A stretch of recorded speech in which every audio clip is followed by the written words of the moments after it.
this is David with 3 Orcs, and on this video, we're going to cover nobles in the Viscounty of Verbobonc for the Temple of Elemental Evil campaign. All right, back to the main article here, the table of contents. We have House Avgustin. I got this family tree for this household from the Living Greyhawk series of who's related to who.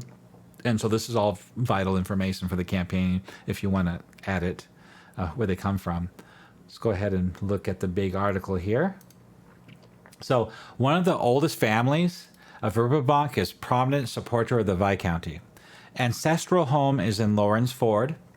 Baron Roloff Agustin is an old warrior. He has spent most of his life as the master of Verbobonc's war college and provost marshal of Verbobonc. So basically he's the head of the standing army of Verbobonc.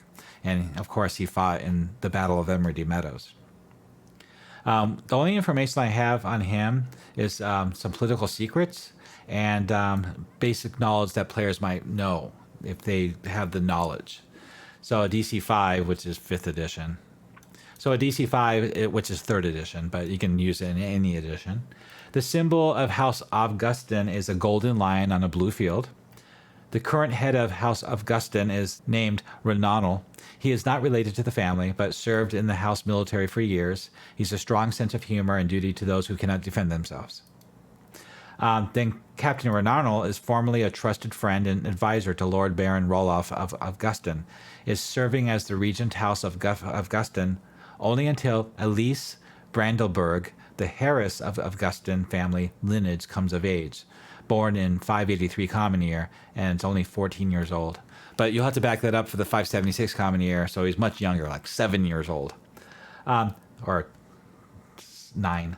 Baron Roloff Agustin is a war hero from the Greyhawk Wars and died in 595 Common Year. That's future history we can use in the campaign for later. Captain Rhynehurst has recently been addressed as the Field Marshal Rhynehurst, something that you might want to use in the campaign. History. So this is the political secrets. Baron Roloff Agustin is an old warrior, and later on in the year 594 Common Year, he did not retire. An army of undead and demons invaded Veluna. The archclericy sent a call for help to friendly nations. I guess he went and helped out. So this is all future campaign stuff. He led the forces to victory. He's got a close friend. So I would consider all this stuff future stuff. I wouldn't use it in the immediate campaign. You could, I guess, if you wanted to. And then you got still continue future stuff. I like to keep this stuff around in case the campaign ever gets to this point. I can draw from it. I can still use it. And then after the Greyhawk Wars 10 years ago, Iuz the Evil sent 3 agents undercover into the realm of Verbobonc. I'm using that right now. Iuz has already did send 3 agents, and they're up to no good. One of them is marshaling together the giants of the Lort Mill Mountains. So I am using these 3 agents from Iuz in the campaign right now. He sent 3 agents undercover into Verbobonc. Trouble is brewing. The Temple of Elemental Evil is not just 3 years old, and its presence is relatively unknown at this time. But it already is stretching its dark tendril across the land. Iuz realizes that the most immediate threat comes from Verbobonc and has formed a plan to neutralize that threat. So this idea is before the Greyhawk Wars, to neutralize Verbobonc before the wars start. Iuz the Evil sent 3 agents undercover. The 3 agents have been behind much of the trouble in the region since the Greyhawk campaign, destabilizing the region and causing disruption of trade between the Crown Hills, divers, and with the current strain of the political situation between the Free Alliance of the Crown Hills and Verbobonc, tensions are rising. So the first one is the hooded woman who leads the giant invasion of the Crown Hills. She's known as the Cowled Lady. The Cowled Lady is a 17th level vampire. I don't have a picture of her. I'm sure there's one somewhere. I just need to put it together. I haven't done that yet. But we have all her stats here, her full description of what she looks like whenever they see her. I got that ready to go. And also the rumors about her. Rumor is a mysterious figure. The Cowled Lady is reputed to be the head of the giant armies that have been plaguing Verbobonc. It's also believed that she is one of the wicked wolves prowling in Verbobonc, as prophesied by Sylph Esberg late that last year. That rumor comes from another module I'm running later on in the campaign, where Sylph from the Greyhawk Forest brings a prophecy to the players, to the Viscounty, and they have to investigate that. She also commands great magic, things like that. And then there's history, where he comes from. That's a whole involved history, who he is and where he came from, which is really interesting. And then, of course, we have a speech in case he has to talk. And then, of course, her relationship with Baron, who's the agent of Iuz in the area. She actually worked closely with Baron in the mission to destroy the Gnome territory to invade the Viscounty. And in case you wanted to know, Baron is a special agent of the Bone Shadow, and that's what he looks like. The Bone Shadow is one of the greatest organizations from Iuz, and they're very powerful and dangerous, and you don't want to cross them. But he's also part of the background of all this. Okay, back to Iuz the Evil. The second person is the dwarf assassin, Obni. Obni was first encountered more than 15 years ago in the Hall of the Fire Giant King, Snur. That's the G3 module in the G series, and that's where he was originally first written up by Gary Gygax. Also, he's been the one reputed to bestow the Ravenous Splinter several years ago, and he's the assassin that felled several of Lady Asbury's guardians while attempting to slay Tholden, the first son of Clan Thord Rockhall. He is absolutely known, however, is that he is directly responsible for the death of Lord Avgustin's son. No one that he has ever killed with a deadly warhammer has ever been restored to life. They're permanently dead. So he's a very powerful NPC that works for Iuz. And I do plan to use him in this campaign, much further along in the campaign than the beginning here. But they will encounter him eventually when they start encountering the 3 wolves of Iuz. The third one is the Master of Disguise. His name is Rhynehurst. He's been impersonating Lord Simon Melinius for the last 8 years. The first 2 villains are the focus on the Verbobonc series, but this one is to destabilize the lords of the Lord's Council. And then I also have a fourth one that I added, the Greater Temple Courier Agent of the Temple of Elemental Evil, which I mentioned in my last video about the agents of the Temple of Elemental Evil. And I got him listed too because he worked for Iuz as well. And then I got plot points of the Living Greyhawk modules I listed here. VER08, Mirror of Aquamir, the Beauty and the Two Beasts, and the Wicked 3, and the Fallen Hero, and on the Viscount's Secret Service, and finally with Crown Fire, and then a big battle against the giant army that the players will encounter, probably after they cleared out the Temple of Elemental Evil. Okay, back to House Avgustin. So we talk about the 3 agents there, and there's also a review of the Living Greyhawk module. Also, I got notes on the VER 304, Matter of Love, Living Greyhawk module that it has a whole plot around that house that I'm going to use later in the campaign. There's only so much I want to start the campaign off with, and this is one of the quest lines I'm not going to start the campaign with, but the players could come across it later depending on what's happening. But at least it's here for my use. Okay, back to the main table of contents. Now we're going to look at House Deleveu. So House Deleveu is important. I'll show you on the map where it's located, but it's on the south border of the Viscounty of Verbobonc, along the border of Selene, the Fey Kingdom. So it's very vital. So far to the south, in the Cron Hills, near the border of the Fey lands of Selene, lay the holdings of Lord Walgraf Corbin Deleveu. Lord Deleveu is half-elf, both in race and the manner that lives his life. Lord Deleveu is firmly aligned with the Viscount Wilfric, but the practicalities of his location make his court seem more elven than human. Lord Deleveu maintains his manor in Deleveu Woods, which is right outside of Ostwerk, under the protective boughs of the Gnarly Forest, and the Gnarly Rangers, both human and elves, arrive and leave his manor as they see fit. Lord Deleveu's wife, Lady Maria Deleveu, is known for her kindness and willingness to care for any of the wounded creatures appearing in Deleveu Woods seeking aid. In his position far to the south, away from most civilization, Lord Deleveu continually faces incursions from the humanoids of the Gnarly Forest, and maintains an uncomfortable border with the isolationist realm of Selene. Deleveu's lands contains the large town of Ostwerk, as the title of Lord Mayor of Ostwerk is traditionally called Walgraf, but that is the title Lord Deleveu uses. Lord Deleveu currently occupies the important post of Knight Captain of the Mounted Borderers, and he has a contingent of Mounted Borderers there at his manor, and they patrol those borders there. This position, along with Ostwerk's large population, it makes Lord Deleveu a much more influential noble in Verbobonc than the distant holdings would indicate. Political House Deleveu's position on the Viscount. They are loyal subjects to the office of the Viscount and feel he is doing an excellent job, even with the lackluster support of the other nobles. So let's look at Lord Deleveu. That's what he looks like, Warden of the South. So we got much more of the same information.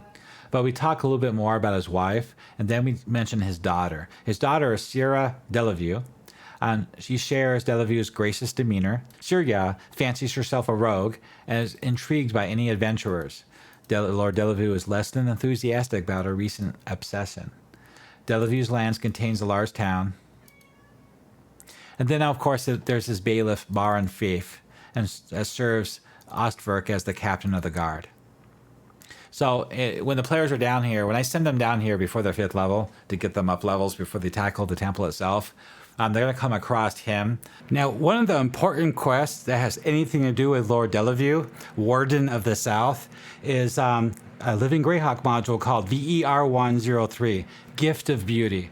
I actually introduced this adventure at the beginning of the campaign as one of the plot points. I give it to one of the characters that's from the Gnarly Forest, or I'll actually have them encounter it on the way south. So it's the Winter Solstice Festival is when it's supposed to happen in the module, but I just have it run in spring after readying, the month of readying, which is like April. And what's important about this is the character of the estate of Lord Waldriff Corbin Deleveu. What happened was the common folk of Verbobonc created this work of art, this craftsmanship, to present to her Fey Majesty of Selene, which lies to the south of Verbobonc, as a gift. Gift from the people of Verbobonc. The folk of Verbobonc are renowned for their beautifully crafts, and many of the craft guilds become excited, tasking their membership with the duty of creating such an item. The entire Viscounty set to work with the greatest skill and dedication. Nearly a full season passed, and the month of readying approached. It was the Viscount's desire to present the Verbobonc gift of beauty on the high day of readying. The Weavers Guild presented a beautiful tapestry depicting the cooperation of the elves, gnomes, and man in the early buildings of Verbobonc City. The silversmiths created a chalice of intricate etchings of the forest animals beneath the elven oak father of the gnarly. Many independent craftsmen submitted their works, and a single carving of wood stood above all the crafts presented. Carved from a single piece of delicate ipwood taken from a lightning-sundered tree, is a box measured slightly over 2 feet by 1 foot by 1 foot deep. The carvings took form of an elven father, Curlin Larathane, as he sat in a glade with animal and folk alike, fey folk alike. The sides told the stories of many major events in elven history. The workings of Wood Supreme was taken by the Archbishop, the Archdruid of the Western Gnarly, for his blessings. Once so blessed, all the crafts were displayed in the court of Greyfist, Greyfist Citadel in the city of in Verbobonc. After a 10-day, after the gift was taken to the estate of Lord Waldriff Corbin Deleveu, the Warden of the South there in Ostverk. He's a southern noble. Guarded by a patrol of mounted borderers, the gift of beauty was transported to the borders of Selene, where it was to be escorted to the seat of the Fey Majesty by a patrol of elven knights. Well, it never arrived. On the 10-mile journey from Lord Deleveu's estate to the border, the guardians of the gift were ambushed, and all but one was slain. The surviving borderer, Corporal Janik, was discovered by Lord Deleveu's tenant farmers. The borderers were notified, and word brought back to the lordship, Wilfred, yesterday. Wanting to keep this low profile as possible, he immediately moved to have a group of worthy, trusted adventurers locate and recover the gift. The use of borderers had been overruled due to the possible need of entering lands that are not Verbobonc. A small force of not more than 7 worked best in this situation. If the adventurers were able to recover the gift, they will need to be successful return of the gift to the estate of Lord Deleveu at Deleveu Manor. It is here that the patrol of elven guardians will take charge of the gift and return to Selene. Members of the recovery team are not sanctioned by the state and have no position within the service of the government. These individuals were merely assisting for whatever reason they deem fit. Lord Deleveu will recognize the situation and need for silence. So several months ago, a man named Lacus Qualid, who I mentioned in the last video about the agents of the Temple of Elemental Evil in the city of Verbobonc. Qualid came to Verbobonc He seemed to be a merchant from Divers, so there's a whole history background behind him. You can watch that in the last video. He's an actual member of the cult of Elder Elemental God. It's attempting to destabilize the region and cause disruption of trade between the Cron Hills and Divers, and the current strain of political situation between the Free Alliance of Cron Hills, which is the Gnomes, and Verbobonc. Tensions are rising. So the introduction is fluid in this module. You can start it any way you want, but one way or another, a ranger approaches the party. Ranger Knight Wynn himself will approach and give, there's some dialogue of him introducing himself and getting the quest started for the party. Another way to introduce this is to have one of the ranger druid characters in the party. Ranger Knight Wynn will come to him directly and give him this mission, which is what I did in my campaign. But it can be handled any way possible.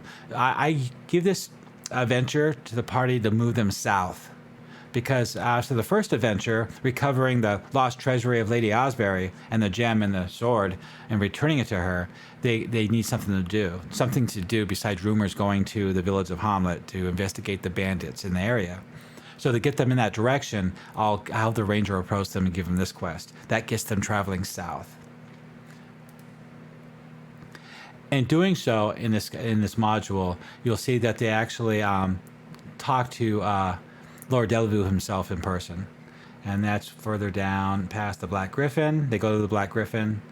They talk to the Mounted Borderers and Lord Deleveu. May I present Lord Deleveu, Knight Captain of the Borderers, friend of the folk of Verbobonc. I am Corporal Janet of the 4th Borderers. My patrol was ambushed while on its way to deliver a package to a patrol of Selene Knights. This packet is destined to her Fey Majesty of Selene in an offering of peace and goodwill between the folk of Verbobonc and the Fey folk of Selene. 5 dead, 1 missing, and myself left for dead, knocked unconscious and assumed dead. I was fortunate to be missed by the brigands. My fellows were not so fortunate. Our horses were taken as well as weapons and armor. So Lord Deleveu responds, and I got all this going with the campaign. So I got this all going with the campaign and the adventure. So that's where he comes into play. I would not imagine him being an agent of the Temple of Elemental Evil and being used directly.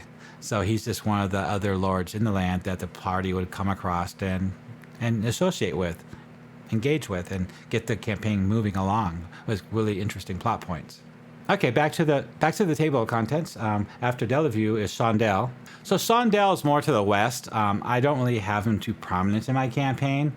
For many years, Castle Chondell has been a landmark on the high road, symbolizing the border of Luna and Verbobonc. So he's on that border. Not much is known about Castle Chondell or its residents. The only common fact is that Castle Chondell is the home to Lord Cossack Chondell. The Chondell family has been ruling this region for as long as anyone can remember. In truth, the oldest information about the Chondell family comes in the forms of rumors and stories from the Rhynehurst, the gypsy folk of the Velvetava River and Knive Dive.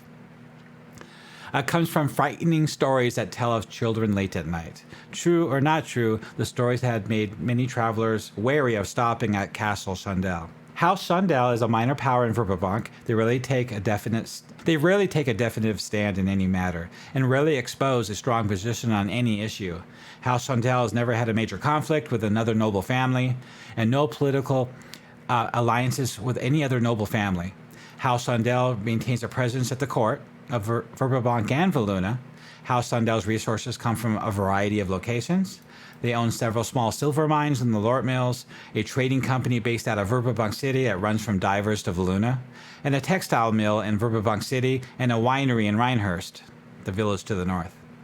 These diverse resources and income from these lands keep House Chondell wealthy, even during the roughest of times. And I got rumors here to go along with it, to use in my campaign when I feel fit, which I haven't so far at the beginning. The symbol of House Chondell is a red dragon on a field of black. The next one is Velydia, a town on the lands of Lord Chondell, was recently invaded by forces of Shanus, Baron of the Ironwood.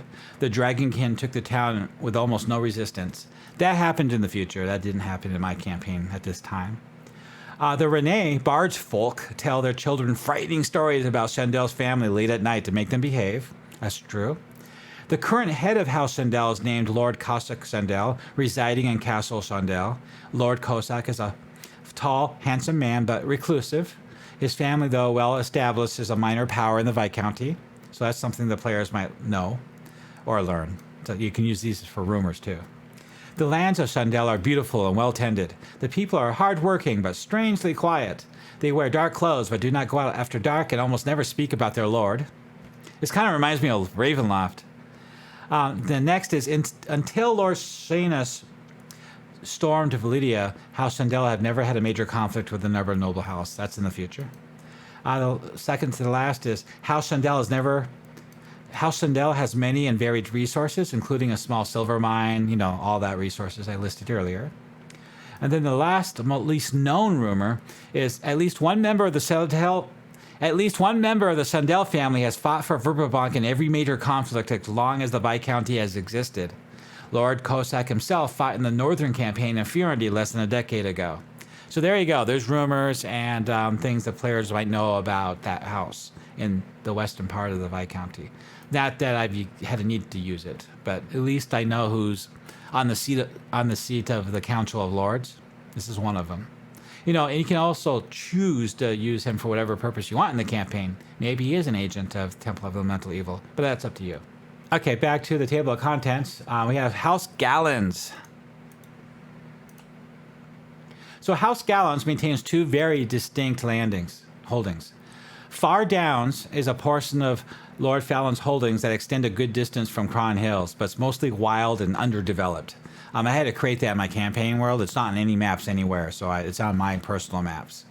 And that's one of his holdings that a module is set at. The module is called How Greenway is My Valley, where the Lord himself besieges the adventurers to go there to investigate what's going on. Something's happening down there, and he wants to find out who's attacking the town, who's attacking his holding, and taking all his property. So it's a very interesting adventure that has something to do with the gnome issues in the land and what's going on politically. And so it's another way to get close to one of the lords of the land. And he's looking for assistance to help him with the gnome problem. So that's another plot hook to introduce while they're in the City of Verbobonc. If you decide that you want to add that for somebody's background. Maybe somebody came from that area in the middle of the Viscounty, and maybe he's got connections with any of that.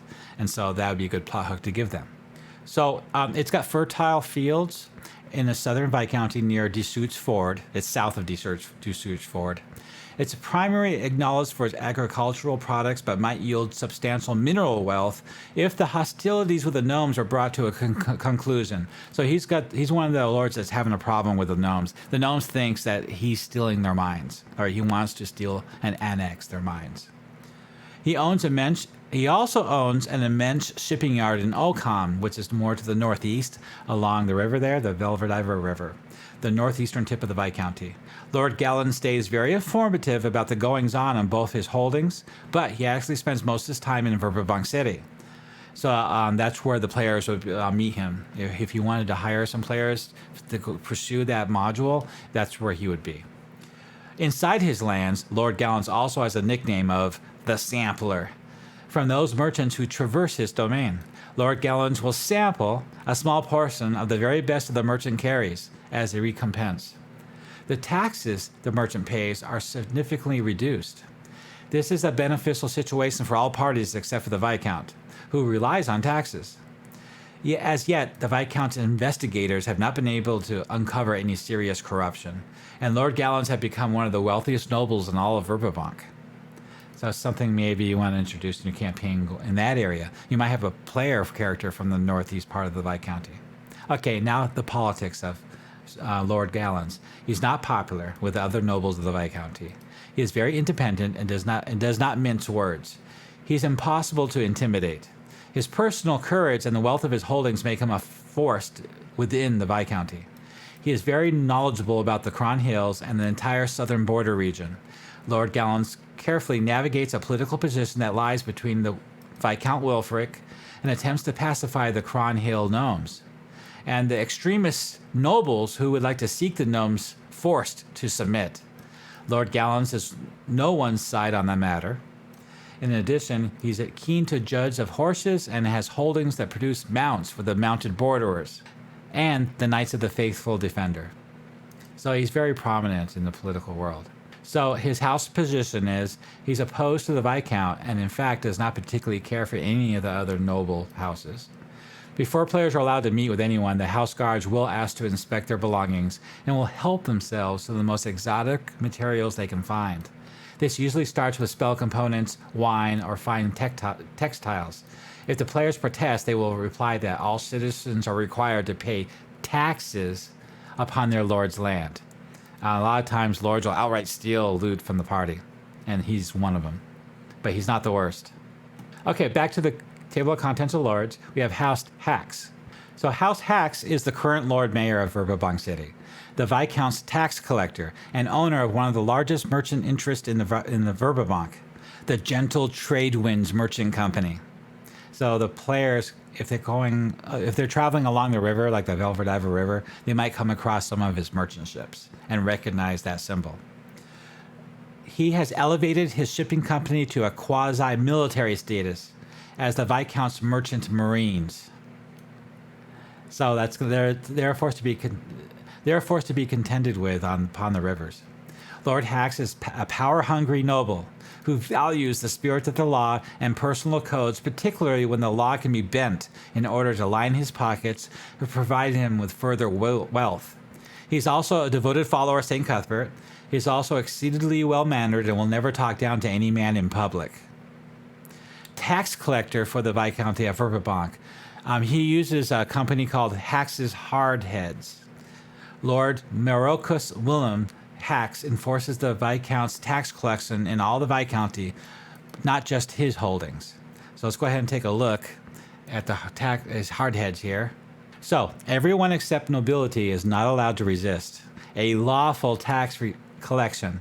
These guys, the players better avoid them because a DM can really use these guys to really go after the players and take a lot of their loot. So how much is taxed? That's a question you might ask. A tax is normally a small percentage of a person's wealth, and an inventory is not inappropriate. Tax collectors are allowed to overcollect if they think someone is hoarding or hiding wealth, like what adventurers would do. There are specifically legal limits on the amount of overcollection a tax collector is allowed to perform. So I got some dialogue. One of the men shouts through his visor, "Throw down your arms and submit to a search of lawful tax collection, or face the wrath of House Haxx." So that can happen to the players. These are the House Haxx tax collectors, and they are not in the mood to talk. The tax collectors expect the PCs, teamsters, and engineers to lay down their arms and submit to a search, inventory, and tax determination. If the PCs are wounded, so much the better. The tax collectors think that more likely the wounded PCs will comply. Dead PCs are stripped entirely of all their valuables, and only after the tax collectors have been dealt with the living. So, submit to search. If the PCs submit to search, the tax collectors first take anything that is or resembles a weapon and puts it into a large sack. Then anything else that looks remotely valuable is stripped from the PC and tossed into the sack. The tax collectors intend to take most, but not all, of the worldly possessions of the PCs. In addition to taking all cash on hand the PCs have, they choose a few items that you think the tax collectors would think valuable, as the PC would probably hate to lose. Remember, these tax collectors are mean and greedy, and so you got to be mean and greedy. As 2 or 3 of the tax collectors put the items in the sack, most of the others stand guard and glare suspiciously at the PCs. One tax collector keeps a careful inventory on a ledger he removes from a small strong box. If they resist being searched, if the PCs resist, the tax collectors point to the bodies of the adventuring group spread out on the ground, unconscious and bloody, but clearly alive, to show what happens to those who resist a lawful tax collection. The tax collectors do not want to hear arguments or excuses. Some excuses the PCs might use are answered as follows. So here's some good examples, answers to some questions. How much is the tax? The tax collectors respond that it depends on what they've got and insist on an inventory. Any PCs that make a knowledge check is aware that tax is normally a small percentage of a person's wealth, and an inventory is not inappropriate. Next question. Hey, you're taking everything I got. The tax collectors just guffaw and confirm that they only are taking what the law allows. This is true only in the most liberal sense of the law. The tax collectors are allowed to overcollect if they think that someone is hoarding or hiding wealth. There are specific legal limits on the amount of overcollection that they're allowed to perform. But these bullies have not been told and don't care about the limits. It's just that they take everything that looks good. The players are going to love these guys. Okay, next question. But that's not legal. The tax collectors respond with something like, legal, Smeagol. You can take it up with Lord Haxx and see whether he gives you a refund. Har, har, har, har. Next question. But I'm affiliated with House Haxx. The PCs that are members of House Haxx are not subject to any abuse of taxation or any mistreatment from the tax collectors. One of the tax collectors looks like House Haxx affiliated PCs up and down and declares a tax of just 1 gold piece. That's all they're taxed. These House Haxx tax collectors take care of their own, and they expect the same treatment in return. In fact, the tax collectors expect House Haxx affiliated players to aid them in any lawful tax collection against the rest of the party, and become suspicious and belligerent if the PCs do not aid them. So, like I said before, in an open campaign, these players can be affiliated with any noble house if they want to. It depends on how they roleplay the game and who they talk to. Next question. But I'm affiliated with the Mounted Borderers. Okay, PCs that are members of the Mounted Borderers are treated with grudging respect by the tax collectors. They collect only 5% of the Borderer's cash on hand, but otherwise leave him alone. The kind treatment doesn't extend to the Borderer's companions, however. But I'm affiliated with, another lord. The tax collectors respond with, good, then you've got friends to keep you out of the poorhouse, before continuing with their mistreatment of the PCs. I'm going to report you. The tax collectors nod at each other. One says, looks like we've got a fellow here resisting a lawful tax collection. And they club the offender into unconsciousness. They just beat him to death. In truth, these men don't care if they're reported, since over-eager tax collection is a reward by Lord Haxx, not a punishment. Next, last one. But we're not on House Haxx's land. This excuse is one of the tax collectors particularly hate, and they respond smugly that Lord Haxx enforces the Viscount's tax collection in all Viscounty. Not just his own holdings. Any PC that makes a knowledge check is aware that this is true. Unless the PCs immediately comply and subject themselves to being stripped of most of their worldly possessions in the name of House Haxx, they are in for a fight. And then on the right-hand side, I have, their stats. And there's usually a half a dozen to a dozen of them.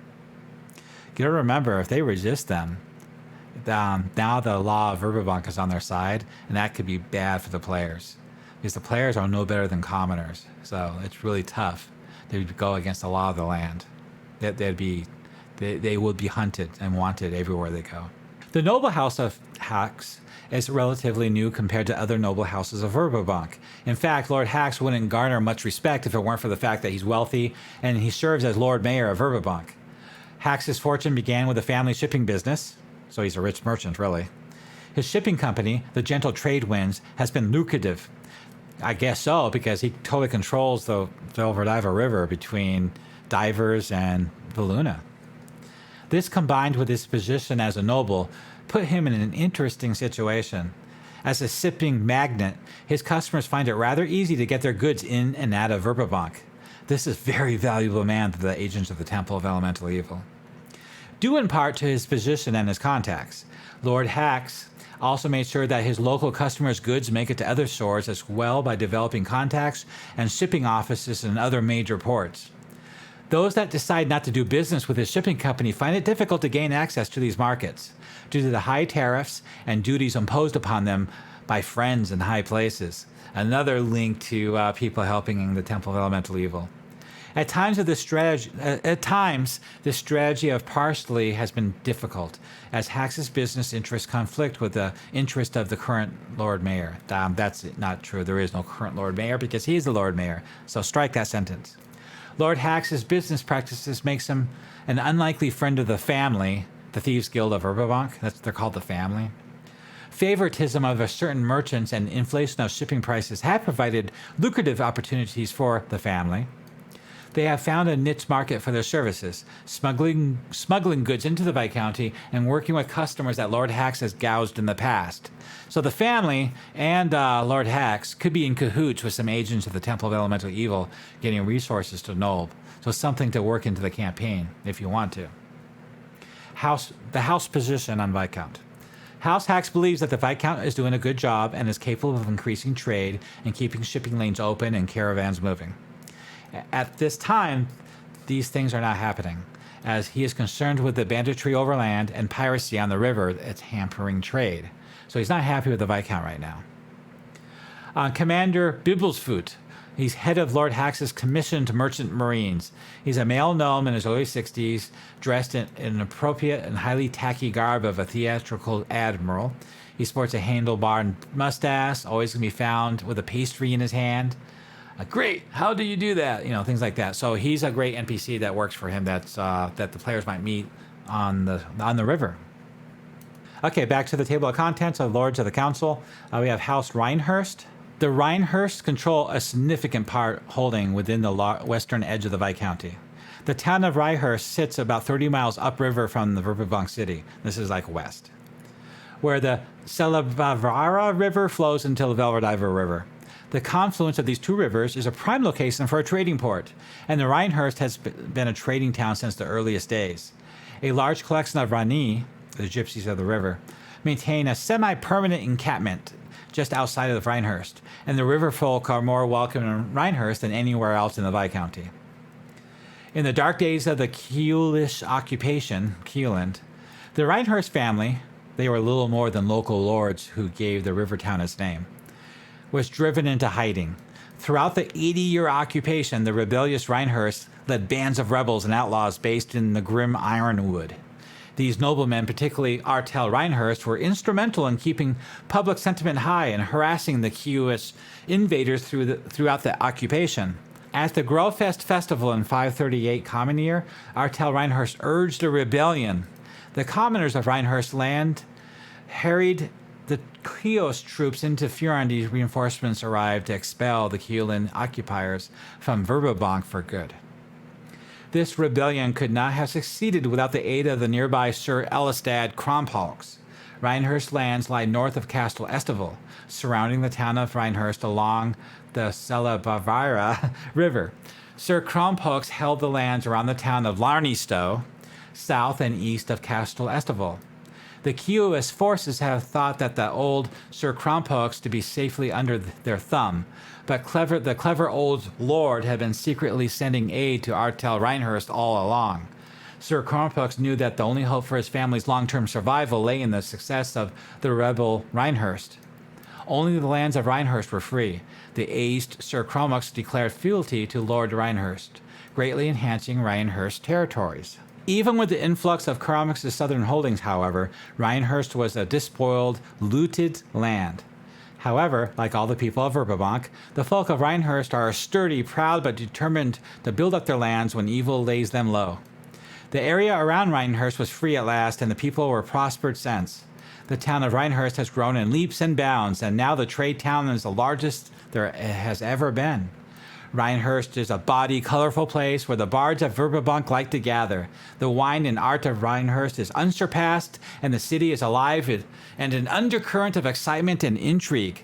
The famed Riverwalk Society of performers are based in the town of Rhynehurst. Since the Short War and the rebellion led by Artel Rhynehurst, the Rhynehurst family has enjoyed tremendous popular support. Artel lived into a very old age, and his successors have been supporters of the arts, particularly music, and many were bards themselves. The Rhynehurst are lax rulers, and which suits their people just fine. Most people have shifted over the decades into hands of the various merchant companies in Rhynehurst, but the lords of Rhynehurst still enjoy luxurious lifestyles. House Rhynehurst is very relaxed attitude towards many things, which has brought an easy growth to their lands, happiness to their vassals, and gentle truce with some of the unsavory elements of society. The general populace is easygoing and enjoys a good day's work combined with good night's fun. Rhynehurst cultural offerings are second only to the Verbobonc city, with both size and quality. Many young Rhynehurst lad and lass have strolled and hummed and strummed in the hours while working in the fields, watching the herds, laboring in the bakeries, and enjoying the river walk. Music and lyrical poetry seem almost second nature to those of Rhynehurst, who often not only attends but sometimes acts as the local plays and pageantry. Socially, Rhynehurst is very viewed as something of a backwater part of Viscounty. This is an excellent location for a bard to come from, and it's also the Thieves Guild here as well. There's no Assassin's Guild here. So this place is a wonderful place to have fun or relax or to get away or get trained as a bard or something. I wouldn't envision anything that he's doing to have anything to do with the Temple of Elemental Evil. But, you can always change that. Okay, then we have a little bit of information about how he receives visitors and things like that. So, okay, back to the table of contents. We're looking at House Stefania. It's a small house. Lady Stefania was born the daughter of the only child of the late Marquis of Viscount and inherited her title from him, Lady Stefania. She's got flaming red hair and is the crown that adorns her beautiful, slender frame. Gracefulness is a word that does not do her justice. She is poised and appears unruffled no matter what the circumstances. Although she's quite formal with strangers, she is not stuffy or pompous, and that is reflected in her easygoing attitude. In private conversations with her people, Lady Stefania prefers to forego her title and simply is known as Marabella.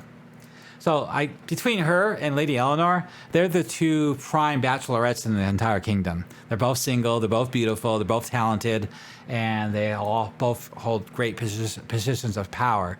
And so if the players happen to flirt with either of them and get involved with them, then they would go very far in society of Verbobonc. You gotta remember, House Eleanor, her father was an adventurer that married Lady Osberry. So it's possible for an adventurer to marry into royalty and become royalty, a lord themselves, if they prove themselves, that is.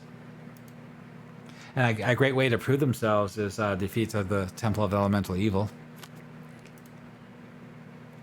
So her house position, they are loyal subjects of the Viscount and feel that he's doing a fine job. Then we got some rumors. The symbol of House Stefania is a rampant orange tiger in a field of violet. The current head of House Stefania is a half-elf named Marquis Marabella Stefania. That's her. She has flaming red hair, slender frame, graceful. She's much beloved by her people. The next rumor would be Lady Stefania prefers to be found among her people and is just as comfortable in the local tavern as she is in her private quarters. She has an easygoing attitude but maintains formalities with strangers without coming off as stuffy or aloof. The next one is, when speaking privately with her people, Lady Stefania usually forgoes her title and simply goes by Marabella. She knows every person in the immediate vicinity of the town of Viscount by name. So obviously she's friends with all the locals by first name. The next one is Lady Stefania's bodyguard is her father's former general and her closest friend and confidant. He's also a centaur. There's actual colony of centaurs not too far off, by the way. Then the last rumor is House Stefania has a family ties to House Avgustin. Lady Elise Brandenburg, the heiress of House Avgustin, is the granddaughter of Gordon Avgustin and Elise Stefania. So there's connections there that you could play politics with in the campaign. I don't have any pictures of her. I never got around to that, and there's no official pictures of her at all.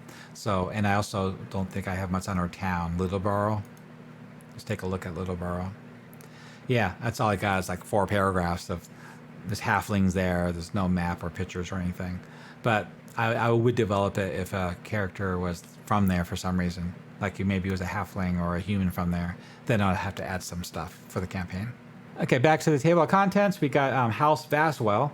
House Vaswell is Baronet Trenton Vaswell. He's a minor lord of the Viscounty. His small holdings is situated on the northwestern banks of the Velverdiver River. Stretched south, some 10 miles south. He comes into his title upon his father's death at the age of, in 567 Common Year. In terms of power, Lord Vaswell is generally overlooked and has no connections with any of the churches or the armies or any organizations in the Viscounty. He does own a small fleet of ships and used to transport goods and people in Verbobonc's many rivers. It is rumored that he is on friendly terms with the Rhyneh barge folk. Certainly, Lord Vaswell openly employs Rhyneh in some of his businesses. His house position on the Viscount. If asked this question of something similar, Murrow will say the following, if talking to somebody in the air next to him. A war orphan told a noble, "Haven't tasted food all week." The Lord replied, "Don't worry, it still tastes the same." So he'll talk like that sometimes. So he has a magical marionette, which is another Living Greyhawk module that I was planning to use in the future, but it has nothing to do with the current campaign at the beginning, so I just put this in here as a reminder that I could use that later. And then he controls these towns. I did mention this before, but all the lords, the controlled territories, all the towns they control are on the right-hand side. So he controls Elgath, Ketters, Hearth, Oakham, and Thaymouth. That's his domain. So as to ties with the Temple of Elemental Evil, that is close. I mean, we're talking about the eastern end of the Viscounty, and he has no ties, which is kind of weird. You know, he's kind of like a loner household region, and he's got his own things going on. If you read those villages, they all have things happening. They got political stuff happening. They have problems in the area. The local rulers, like the mayors and the local captains and the guards and the Gnarly Forest Rangers and the woodsmen and the local druids and the fae. You know, there's problems going on in the area. Things are happening. I would have this lord has his hands full with the problems that those villages are facing. I mean, you're welcome to associate him with the Temple of Elemental Evil in some way or another, but I have not investigated that line of thought at all. But it's possible. Okay, back to the table of lords. The last one is House Velysin. So House Velysin, well, it says that was the Lord Mayor of Verbobonc, and the house maintains an extensive holding of the east of Verbobonc City on the Low Road. To divers. Lord Velysin upholds a hard line against crime and corruption and has the full support of the Church of St. Cuthbert and the Viscount of Wilfric. Lord Velysin ties with the Church of St. Cuthbert are particularly close, and the Church has exercised substantial political control in Verbobonc in Lord Velysin's first term as Lord Mayor. Lord Velysin was elected a second term and amid an election fraught with intrigue and violence. They were awarded lands in Verbobonc based on their support and defense of the Church of Rayo. It is rumored that some of the family members have worshipped an evil deity in the past. So another connection that his house might have an association with the Temple of Elemental Evil or Iuz. Or maybe Orcus, if you want to add Orcus to the campaign. Or Orcus, if you want to add Orcus, the Cult of Orcus to the campaign. His house position on the Viscount. He's pro-Viscount. He believes that Wilfric has done a great job and believes that though the church guidance, all things are possible. About the church, a little bit of information about that. Unfortunately, I don't have any pictures of him either. So it's basically the same information I recited earlier. It just I have a separate article for his character. I should add a picture for him though. But we do have Captain of the Militia though, A9. So this location A9, let's go ahead and take a look at that. So this location A9 is the Captain of the Militia, House Velysin. It's in the City of Verbobonc. A9 location. This is the City of Verbobonc, and that's Greyfist Citadel. We'll zoom in. And just north of it right here is location A9. And that's the headquarters of the militia of Verbobonc. And he's the captain. There's quite a few nobles on the Council of Lords and Verbobonc, and it's not including some other important characters too that I talked about last time video. There was Prince Jim and the other gnome from the Free Assembly of Gnomes. He's also on the Council of Lords because of the Battle of Enmerdee Meadows. And so if the DM understands all the members on the Council of Lords and who the Viscount listens to, that'll help a lot in the campaign to flush it out and to add politics to this campaign to see who and how the Temple of Elemental Evil is getting support from and how the players could put a stop to it. There's more than one way to put a stop to things. You know, you can go to the dungeon and do a dungeon crawl and clear it out and kill all the bad guys, but that's not going to put a stop to everything. It's the root of evil is still everywhere, including in the city and the politics, and to really completely conquer the Temple of Elemental Evil, you need to clear out those agents as well and find out who's at the top. So I compare my campaign to the Game of Thrones meets Temple of Elemental Evil. Combine the two, and that's my campaign. And as you can see, my 12 nobles, they all have backstories and history, and steep lore in the land, and they all have their own ambitions, and things are happening with them. And a lot of these Living Greyhawk modules, where I got these lords from, they include these lords, where the players are actually working for or against them. And so it creates a much more immersive, deeper campaign if you want to run something so epic like this. It's a kind of campaign that not many players get the opportunity to play or the patience to play for a couple of years. But this is what I'm running, and this is what I've been working on for 4 years. So I have some questions. What would you do with these lords in the Temple of Elemental Evil campaign? You just keep them in the background and have them do nothing? Would you have the players investigate them like an investigative adventure where they're tracking down clues and agents, and they finally make their way to that lord and somehow implicate him into the Temple of Elemental Evil plans and plots to the Viscount himself? The Living Greyhawk modules do go that route over like a series of dozens of modules. Would you have the lords actually actively go after the players, and try to stop them politically with the law, imprison them or get them hanged? I find all that fascinating and interesting. If you used any of these hooks in your campaign, I want to hear about it. Go ahead and put it down below. I'd like to hear about it. I hope you found this video useful in your campaign with the Temple of Elemental Evil. Did you enjoy video? Consider tossing support on my Patreon. It best way to support orcs. If you would like to see more content, subscribe and post comments below. It better not be bad. And I hope you run this epic campaign with a lot of intrigue and fun, and I hope your players have a fun ride going along with you.